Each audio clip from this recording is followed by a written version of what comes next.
Hello बच्चों, तो start करते हैं आज की क्लास।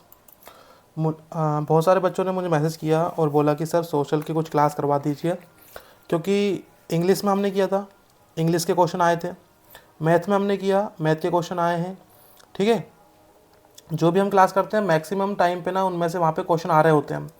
वैसे बच्चों ने बोला कि सोशल का करवा दो ताकि हेल्प हो जाए, क्योंकि सोशल एक मुश्किल सब्जेक्ट माना जाता है। तो आज सोशल की बस 15-20 मिनट की क्लास है। इसमें बस मैं क्वेश्चन बताऊंगा आपको कौन कौन सा आपको पढ़ना है। ठीक है, पूरा आंसर वांसर नहीं समझाऊंगा मैं, जो आंसर समझाने लायक होगा उसको समझा भी दूंगा, बट ज़्यादा बड़ी क्लास नहीं रखेंगे। क्वेश्चन है परीक्षा अध्ययन में, आप खुद ये सारे मिला सकते हो। ठीक है, परीक्षा अध्ययन में क्वेश्चन नंबर मिल जाएंगे आपको सारे, आप इनको मिलाओगे। परीक्षा अध्ययन अगर आपके पास अभी नहीं है तो आप लेके बैठ जाओ 2025 वाली। ठीक है, जियोग्राफी और पॉलिटिक्स, ये हम दो सब्जेक्ट यहाँ पे कर रहे होंगे। ओके, सोशल साइंस की क्लास है आज। जो भी इंपॉर्टेंट क्वेश्चन है सारे वो मैं सारे करवा दूंगा। ठीक है, ज्योग्राफी और पॉलिटिक्स के। चलो, तो पहले समझ लेते हैं कहाँ से कितना आएगा। बेटा चैप्टर 1 जो है हमारा जियोग्राफी का, है ना, उससे बेटा 2 मार्क्स के 2 क्वेश्चन आएंगे। इसका मतलब आपको 4 नंबर मिलेंगे यहाँ से। समझो ना कुछ बात, समझ लो कहाँ से कितने नंबर मिलने वाले हैं। तो चैप्टर 1, बेटा चैप्टर 1 बहुत ज़्यादा इंपॉर्टेंट है, पास अगर होना है आपको, इंपॉर्टेंट है। चैप्टर 2 बेटा 3 मार्क्स का एक क्वेश्चन आएगा, ये भी इंपॉर्टेंट है। चैप्टर 3 जो है बेटा हमने नहीं लिखा है क्योंकि उसमें से कुछ नहीं आएगा। चैप्टर 4 लिखा है मैंने। चैप्टर 4 में से एग्रीकल्चर वाले चैप्टर में से एक क्वेश्चन आएगा, बस बहुत छोटा क्वेश्चन आएगा, बहुत छोटा सा चैप्टर है। चैप्टर 5 में से कुछ नहीं आएगा। चैप्टर 5 में से ग्राफ वो आएगा अपना मैप। ठीक है, मैप मैं अलग से करवाऊंगा, इसके बाद एक वीडियो बनेगी। ठीक है, ये वीडियो डलेगी उसके 1 घंटे बाद ही आपकी मैप की वीडियो में डाल दूंगा, 1-2 घंटे बाद मैप पूरा बनाना सिखाऊंगा, कैसे बनाते हैं मैप। ठीक है, 4 नंबर में आपको दिलवाऊंगा वहाँ से। इसके बाद चैप्टर 6 में से एक 2 नंबर का आएगा। चैप्टर 7 में से भी एक ही आएगा 2 नंबर का, और चैप्टर 7 में से एक 4 नंबर का आएगा। मतलब अगला जो इंपॉर्टेंट चैप्टर है वो चैप्टर 7 है। कौन कौन चैप्टर इंपॉर्टेंट है? चैप्टर 1 इंपॉर्टेंट है। ठीक है, इसके बाद चैप्टर 2 इंपॉर्टेंट है, उसके बाद चैप्टर 7 इंपॉर्टेंट है। यहाँ पे 3 चैप्टर यहाँ पे इंपॉर्टेंट है, और चैप्टर 5 जो मैप वाला है ये इंपॉर्टेंट है। ठीक है, तो इन चैप्टर्स को पहले आपको कर लेना है।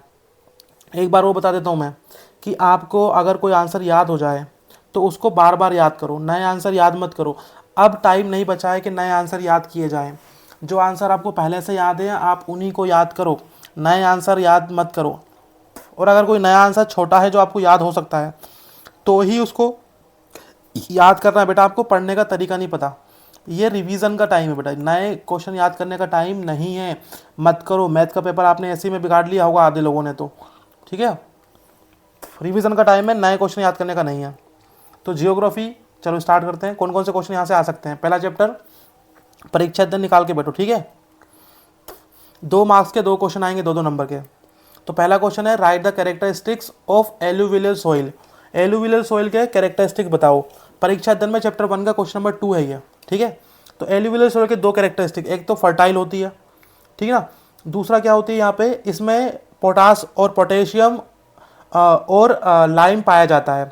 आप परीक्षा में देख लो बेटा, आपको पूरा रटना नहीं है, जैसे मैंने बताया ना वैसे ही लिखना है। पहला कैरेक्टरिस्टिक में लिख देना मोर फर्टाइल, ठीक है, मतलब मोस्ट फर्टाइल। दूसरा में लिख देना आप this soil is composed of adequate proportion of potash, phosphoric acid and lime. ठीक है, अगला question, what step can be taken to control soil erosion. Soil erosion को बचाने के लिए क्या क्या करते हैं, है ना, हिल एरिया में बेटा सॉइल इरोजन को बचाने के लिए काउंटर प्लाविंग करते हैं, टेरेस फार्मिंग करते हैं। 2 याद रखना, काउंटर फार्मिंग और काउंटर प्लाविंग और टेरेस फार्मिंग। अगला है what is wind erosion. Question number 6 है ये बेटा परीक्षा अध्ययन में, है ना। विंड इरोजन क्या होता है बेटा? विंड इरोजन का मतलब ये होता है जब हवाएं तेज तेज चलती हैं तो जो ऊपर की वाली मिट्टी जो है ना, जब वो बह जाती है तो उसको बोलते हैं विंड इरोजन, है ना। The process of blow away of loose soil from plain और slopy by wind is called soil erosion. ठीक है, याद रखना। What is soil erosion? अगला क्वेश्चन, सॉइल इरोजन मतलब होता है the process of eroding and wearing away the top soil. अगर ऊपर वाली सॉइल खराब हो रही है, इरोड हो रही है किसी कारण से, तो उसको बोलते हैं सॉइल इरोजन। अगला क्वेश्चन है काउंटर प्लाविंग। ठीक है, काउंटर प्लाविंग क्या होता है? Ploughing along the counter lines. अगर मान लो कि ऐसे में और ऐसे में काउंटर लाइन में अगर आपने प्लाविंग कर दी तो उसी को बोलते हैं काउंटर प्लाविंग। याद रखना काउंटर प्लाविंग। ठीक है, अगला सस्टेनेबल डेवलपमेंट, ऐसा डेवलपमेंट बेटा, ये भी आपका क्वेश्चन नंबर 9 है परीक्षा अध्ययन में, है ना। Sustainable develop economic development means development should take place without damaging the environment, इतना बस काफ़ी है, without damaging the environment, the development take place without क्या कहते हैं इसको, विदाउट डैमेजिंग द इन्वायरमेंट, ठीक है। व्हाट इज भांगर, भांगर आपको पता होगा, ओल्ड, इसमें आएगा ओल्ड सोइल इज कॉल्ड भांगर, जो पुरानी सोइल है, ठीक है ना, उसको, ये ज़्यादा फर्टाइल नहीं होती है। अगला बेटा क्वेश्चन है, डिफरेंस बिटवीन एलुविले करना है तो कर लेना, वरना कोई बात नहीं, ज़रूरत नहीं है। डिफरेंस बिटवीन भांगर खादर, ये भी ज़रूरत नहीं है करने की। स्टार्टिंग के जो क्वेश्चन थे बेटा ये इंपॉर्टेंट है, सेकंड, थर्ड, फिफ्थ, सिक्स, 7, 9, 11, ठीक है। चलो ये भी थोड़े थोड़े इंपॉर्टेंट है, अगर ऊपर की याद हो जाए तो ये कर लेना। एक चैप्टर हो चुका है, अगला chapter, chapter number 2। Chapter number 2 में 3 मार्क्स का आएगा बेटा, 3 मार्क्स का आएगा तो मतलब बड़ा क्वेश्चन याद करना पड़ेगा यहाँ से, चैप्टर नंबर 2 में से, ठीक है। कौन से क्वेश्चन आएंगे यहाँ पे, वोट आर रिजर्व फॉरेस्ट, बहुत इंपॉर्टेंट क्वेश्चन है। रिजर्व फॉरेस्ट क्या होता है, पहला सवाल है बेटा ये, वेरी शॉर्ट का पहला। Reserve forest, more than half of the total forest in India has been declared reserve. Reserve forests are regulated as the most valuable as far as the conservation of forest. Reserve forest जो होता है बहुत important forest है, most of the मतलब half of the जो forest है India में वो रिजर्व फॉरेस्ट है। आगे, व्हाट इज सेंचुरी, सेंचुरी क्या होता है, 6वां नंबर का सवाल। सेंचुरी एक तरह से नेशनल पार्क होते हैं, है ना, और यहाँ पे वर्ल्ड लाइफ को हम प्रिजर्व करते हैं, प्रोटेक्ट करते हैं, तो सेंचुरी एक तरह से पार्क होते हैं, ठीक है ना, national parks. What is the central forest commission, central forest commission क्या होता है, इसका काम क्या होता है, तो बेटा क्वेश्चन नंबर 7वां परीक्षा अध्ययन में, the central government establish the central forest commission, किसने बनाया central forest commission, central government ने, कब, 1965 में, ओके। चलो आगे देखो अब अगला क्वेश्चन, व्हाट इज बायोडाइवर्सिटी, बहुत इंपॉर्टेंट क्वेश्चन है ये, बायोडाइवर्सिटी क्या होता है, ठीक है, आपको याद करना है इसको। अगला क्वेश्चन है सेकंड चैप्टर का, how are the forest classify India, ठीक है, ये बहुत इंपॉर्टेंट, ये वाला, ये दोनों तो मोस्ट इंपॉर्टेंट क्वेश्चन है, ये परसों आपके क्वेश्चन में आपको दिख जाएंगे आराम से, है ना। क्लासीफाई करो फॉरेस्ट को, फॉरेस्ट कितने प्रकार के होते हैं, 3 प्रकार के होते हैं, पहला, दूसरा और तीसरा, 3 प्रकार के फॉरेस्ट होते हैं, हेडिंग जरूर याद रखना। पहला होता है रिजर्व, ठीक है, दूसरा होता है हमारा प्रोटेक्टेड, और तीसरा जो हमारा होता है भाई वो होता है हमारा अनक्लेस्ड। 3 तरह के फॉरेस्ट होते हैं, याद रखना। अगला, forest are important organ of environment, बताओ, है ना, तो इसके बारे में 3-4 लाइन लिखना है, 3 लाइन, क्या फॉरेस्ट इंपॉर्टेंट है कि नहीं, बताओ है तो क्या लिखोगे आप, forest keep the atmosphere pure, forest क्या करता है, एटमॉस्फेयर को प्योर रखता है, फॉरेस्ट हमें लकड़ी देता है, फॉरेस्ट हमें ऑक्सीजन देता है, भाई 3 लाइनें लिखनी है, समझ गए ना। चलो अगला चैप्टर, अब देखो चैप्टर नंबर 3 में से कुछ नहीं आएगा, चैप्टर 3 मत कर लेना भैया, चैप्टर 4 एग्रीकल्चर, ठीक है। एग्रीकल्चर में देखते हैं क्या क्या आएगा, तो एग्रीकल्चर में 2 मार्क्स का एक सवाल आएगा, 2 मार्क्स का। तो इसमें पहला क्वेश्चन आपको याद करना है, which are the major fibre crop, कौन कौन सी फाइबर क्रॉप्स होती हैं, ठीक है बेटा। ये वाला क्वेश्चन आ गया और तुमने छोड़ दिया ना तो समझ लेना कि तुम्हारा काम तमाम है, फिर तुम पढ़ने लायक नहीं हो फिर। कॉटन, जूट, ठीक है, हेम्प, ये और नेचुरल सिल्क, ये सब हमारे यहाँ पे फाइबर क्रॉप्स होती हैं, cotton, jute, hemp, natural silk. अगला क्वेश्चन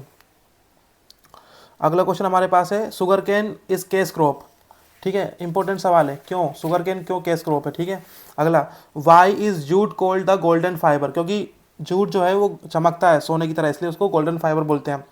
अगला, राइट द नेम्स ऑफ राबी और खरीफ क्रॉप, राबी और खरीफ क्रॉप के नाम बताना है भैया, याद कर लेना अच्छे से, है ना। राबी क्रॉप जैसे वीट होता है, ग्राम होता है, राबी क्रॉप वीट, ग्राम। खरीफ क्रॉप कौन कौन सी होती हैं, जैसे पी होता है, खरीफ क्रॉप अपना होता है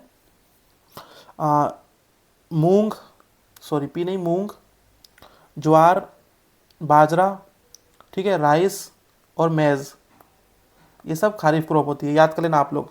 अगला क्वेश्चन, केस और कमर्शियल क्रॉप क्या होती है, कमर्शियल क्रॉप ऐसी क्रॉप्स होती हैं जिनको हम बेचने के लिए उगाते हैं, ठीक है, याद कर लेना। Right the 2 features, commercial crop के 2 फीचर बताने हैं, ठीक है। क्वेश्चन नंबर 11 है ये, है ना। तो कमर्शियल क्रॉप के 2 फीचर आपको बताना है। तो ये हो गया अपना अगला चैप्टर, चैप्टर नंबर 6। मैं डीपली नहीं बता रहा हूँ, चैप्टर 5 में से बेटा मैप आएगा, तो मैप अभी करवाऊँगा अगली वीडियो में, है ना। वीडियो जल्दी बनाना था इसलिए मैं आपको दे रहा हूँ, ताकि आप जल्दी जल्दी क्वेश्चन तो कम से कम आपको मिल जाए और आप क्वेश्चन के आंसर याद कर लो। चैप्टर 6 में क्या रहेगा, 2 मार्क्स का एक क्वेश्चन आएगा, मतलब इसके भी शॉर्ट क्वेश्चन आपको करने हैं, ठीक है। चैप्टर 6 के शॉर्ट क्वेश्चन करने हैं। तो पहला क्वेश्चन रहेगा, दूसरा क्वेश्चन परीक्षा अध्ययन में लिखा है यहाँ पे, what are the basic industry. Basic industry कौन कौन सी होती हैं, तो बेसिक इंडस्ट्रीज होती हैं अपनी आयरन, स्टील, ठीक है। Iron, steel, copper melting, aluminium melting, ये बेसिक इंडस्ट्रीज होती हैं, है ना। और बेसिक इंडस्ट्री को में क्या होता है, तो लिखा है industries which provide base for other industry. ऐसी इंडस्ट्री जो अदर इंडस्ट्री को क्या पहुँचाए, अदर इंडस्ट्री के लिए जो बेस बनाए, है ना, लोहा वगैरह बना के जो दे उनको बोलते हैं बेसिक इंडस्ट्री, है ना। जैसे कि आयरन और स्टील और कॉपर इंडस्ट्री, ठीक है। अगला, which are the agro based industry. Agro मतलब कृषि, कृषि से संबंधी कौन कौन सी, जो मतलब किसान के किसान की वजह से चलती है। किसान की वजह से क्या चलती है बेटा, कॉटन इंडस्ट्री, क्योंकि कॉटन किसान ही उगाता है, ठीक है। अगला क्या, कॉटन इंडस्ट्री हो गया। शुगर इंडस्ट्री, क्योंकि बेटा गन्ना किसान उगाता है। अगला है पेपर इंडस्ट्री, बेटा पेपर भी किसान ही बनाता है, पेड़ पौधे, ठीक है ना। और जूट इंडस्ट्री, ये सब किसान उगाता है, किसान, एग्रो मतलब किसान संबंधी, ठीक है। आगे, where can iron and steel industry set up. कहाँ पे आयरन और स्टील इंडस्ट्री बना दिया सेटअप होती है। आयरन और स्टील इंडस्ट्री बेटा ओनली ओन, जहाँ पे हमारा रॉ मटेरियल प्रोवाइड हो जाए, जहाँ पे रॉ मटेरियल हो उसके नियर बाई में बनाई जाती है ना, near by the raw material. Iron and steel industry can be set up where raw material to this industries and sufficient power resources are available. जहाँ पे रॉ मटेरियल अवेलेबल होता है वहीं पे स्टील की और आयरन की इंडस्ट्री लगाई जाती है। थोड़ा जल्दी कर रहा हूँ मैं, मुझे पता है कि 15 मिनट में मुझे ख़त्म करना है, इसलिए। Write two ill effects of air pollution. बताओ, ये क्वेश्चन अगर आ गए और आप छोड़ दिए तो बताओ कितनी गंदी बात है ये, तो है ना। कार्बन एयर पोल्यूशन से क्या क्या हो जाएगा, तो सबसे पहले बैड इफेक्ट पड़ेंगे ह्यूमन बॉडी पर, है ना। एटमॉस्फेयर डैमेज होगा। कोई भी 2 रीज़न लिख दो यार, एटमॉस्फेयर डैमेज नहीं होगा, बताओ, कार्बन डाइऑक्साइड एयर पोल्यूशन से, ठीक है। चलो आगे, why iron steel industry is called basic industry. बेटा ये शॉर्ट का चौथा है, आप करना चाहो तो कर लेना, नहीं तो कोई बात नहीं, इसका इंपॉर्टेंट नहीं है। ये बहुत इंपॉर्टेंट है, मोस्ट IMP क्वेश्चन है। Right two important manufacturing industries, है ना। मैन्युफैक्चरिंग इंडस्ट्रीज बताओ, ये दूसरा नंबर का सवाल है लॉन्ग का, है ना। इंपॉर्टेंस ऑफ मैन्युफैक्चरिंग इंडस्ट्री, क्या इंपॉर्टेंस है, तो सबसे पहला इंपॉर्टेंस तो ये बेटा इंक्रीज करता है, ये मैन्युफैक्चरिंग इंडस्ट्री जो है इंक्रीज करता है अपना क्या कहते हैं उसको, एम्प्लॉयमेंट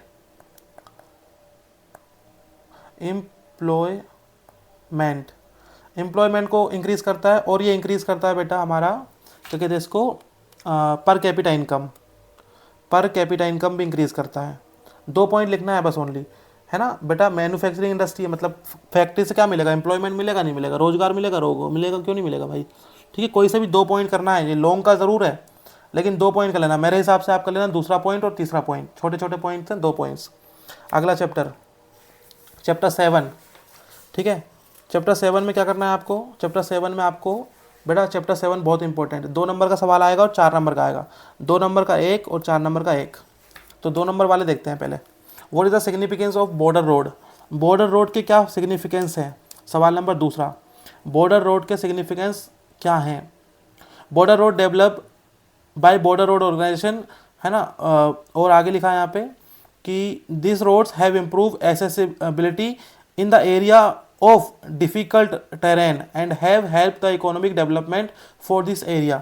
बॉर्डर रोड बहुत ज़रूरी है ताकि हम जो डिफिकल्ट एरिया है वहाँ पे पहुँच पाएँ आसानी से और वहाँ पे लोगों की हेल्प कर पाएँ। आगे, what do you mean by state highway. State highway का क्या मतलब है, सवाल नंबर तीसरा, है ना। करना चाहो तो कर सकते हो, ज़्यादा इंपॉर्टेंट तो नहीं है। ओके, अगला, when was air transport nationalise. Air transport कब नेशनलाइज हुआ था, इंपॉर्टेंट सवाल है ये, ठीक है। तो 1953 में एयर ट्रांसपोर्ट चालू हुआ था, 1953 में, याद रखना। अगला क्या है, अगला है name the longest highway tunnel. सबसे बड़ा जो टनल है उसका नाम क्या है, उसका नाम है बेटा अटल टनल, हमारे इंडिया में है अटल टनल, कितना बड़ा है ये अटल टनल, तो ये 9.02 किलोमीटर का टनल है, ठीक है, याद रखना। What percentage of Indians trade through the sea, समुद्र से कितने लोग ट्रेड करते हैं, समुद्र से 95% of the country trade volume इस मूव बाय सी, कितना परसेंट लोग, 95% लोग ट्रेड करते हैं बेटा समुद्र के रास्ते से, ठीक है। अगला, by road transport is more important than the rail transport, है ना, ये शॉर्ट का आंसर है, शॉर्ट का चौथा। बोला है कि बताओ कि रोड ज़्यादा इंपॉर्टेंट क्यों है, रोड ज़्यादा इंपॉर्टेंट क्यों है रेल से, बेटा रेल से इंपॉर्टेंट क्यों है रोड, बताओ।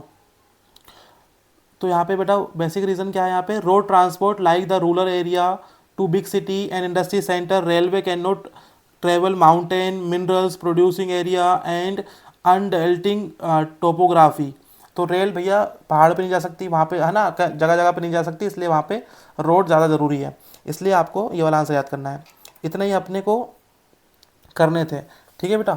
4 नंबर में सिर्फ मैंने यहाँ पे 2 क्वेश्चन बताए बस आपको, कौन से, एक तो रोड वाला, ठीक है, ये चौथा वाला, ये 4 नंबर के लिए लॉन्ग आंसर, बस एक ही आंसर याद करना है यहाँ पे लॉन्ग आंसर। और क्या एक आध और बता दूँ क्या, और लॉन्ग एक ही बताया मैंने यहाँ पे, एक आध और होना चाहिए था लॉन्ग, है ना, यहाँ पे एक और बता देता हूँ कोई सा। लॉन्ग का क्वेश्चन नंबर 4 हो गया, और देखते हैं लॉन्ग का कुछ, इसमें मैंने 1-2 क्वेश्चन लिखना भूल गया तो आप वो लिख लेना, है ना। ये लॉन्ग का क्वेश्चन नहीं था, ये शॉर्ट का क्वेश्चन था, शॉर्ट का चौथा। लॉन्ग के लिए यहाँ पे क्योंकि बेटा लॉन्ग याद करने पड़ेंगे, लॉन्ग के लिए परीक्षा दिन में तीसरा सवाल और चौथा सवाल, ये 2 करना लॉन्ग के लिए इसी चैप्टर में, ठीक है। कौन सा तीसरा, describe the obstacle of railway, railway में क्या क्या परेशानी आती है।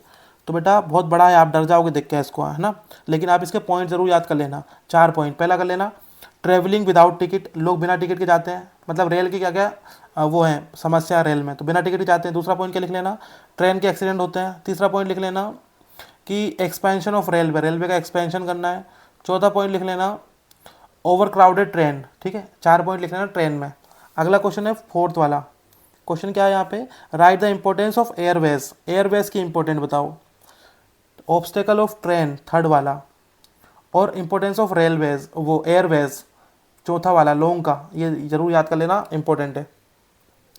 ये हो गया हमारा जियोग्राफी, ठीक है। अब पॉलिटिक्स के कुछ क्वेश्चन देखो, पॉलिटिक्स बहुत इजी मैंने कर दिया है, मैंने बस कुछ ही क्वेश्चन लिए हैं पॉलिटिक्स के, आपको जितना मैं बता रहा हूँ उतना ही आपको पढ़ना है, ठीक है। तो यहाँ पे हमारा चैप्टर नंबर कौन सा है पॉलिटिक्स में, 14, ठीक है। 14 में कौन सा करना है आपको, 3 नंबर का एक सवाल आएगा 14 में, ठीक है। तो कौन सा करना है आपको, a major step towards, 2nd number का, ठीक है।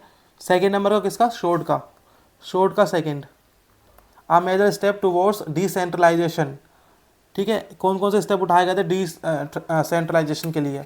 अगला क्वेश्चन तीसरा, how does the federal government system form, federal government जो होती है वो कैसे बनती है,